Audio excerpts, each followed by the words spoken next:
If you feel like your hair is falling out, it might not all be in your head. And there's one crucial thing you need to stop doing if you want it to grow back. When my hair started shedding more than usual, I was confused. I take really good care of my hair. I know it works for growth, and I thought I was doing everything right. But what I didn't realize was that something completely outside of my hair routine was working against me.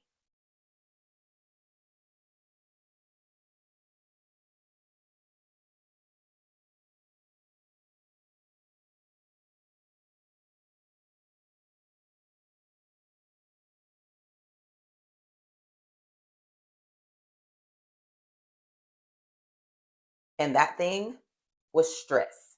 If you've been following me for a while, you already know I dropped a video on the 5 key things that helped me grow my hair to waist length 3 times in a row. So, if you want a solid plan for growth, definitely check out that video. But today, we need to talk about what happens when your hair is falling out despite doing everything right.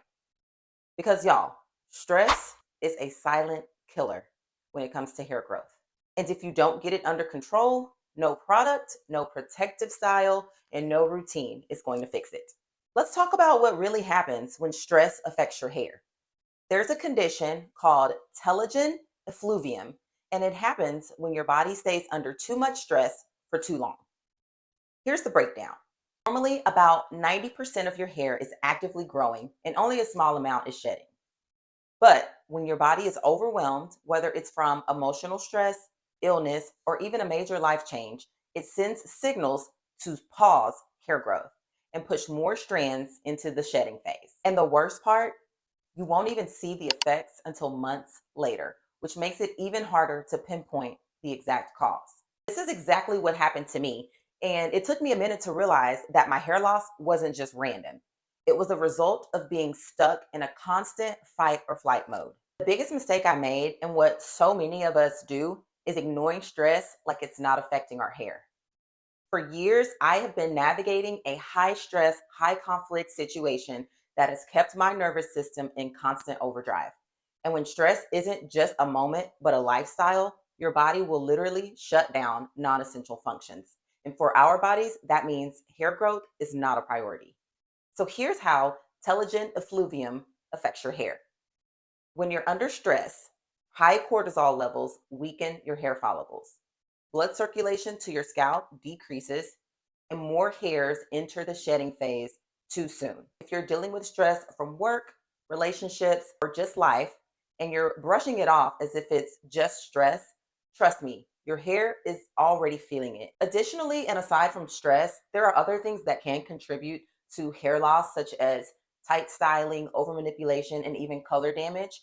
I did experience color damage to my hair, which attributed to some breakage on the ends. Now, some of y'all might be thinking, is my hair loss really from stress or is it from something else? And that's a good question because hair loss doesn't always look the same. For example, breakage from heat damage, bleach, or overstyling looks different than stress related shedding. When I bleached my hair, I noticed that the ends became dry and started splitting because bleach strips the hair of its natural protein. The difference is if you're seeing a lot of tangling or short broken pieces along the length of your hair, that's probably breakage from damage. But if you're seeing full strands with a white bulb at the root, that's predominantly shedding. And if it's excessive, stress could be a factor. But the good news is both can be managed. You just have to know what you're dealing with so you can treat it the right way. So let's talk about solutions. Because if you're dealing with this, there are ways to turn it around. A lot of these points I do go over in my 5 tips for growing long hair video. So you definitely want to check that out. But just to briefly recap, some of the important things to combat stress related hair loss is going to be scalp care, nourishing from the inside out, which is what you eat, supplements you take, and low stress protective styling. As you can see, I am currently in braids because I am giving my hair a break to recover from these high levels of stress. But the real fix, y'all, is managing the stress at its source. So for me, that has looked like prioritizing real self-care, not just surface level, but actually regulating my nervous system, saying no to things that do not benefit me or that I don't want to do or be a part of, giving myself grace to let my hair recover. For a while, I felt really guilty that I had let stress put me in a position where my hair was falling out in clumps. And there was just a lot of self pity around that.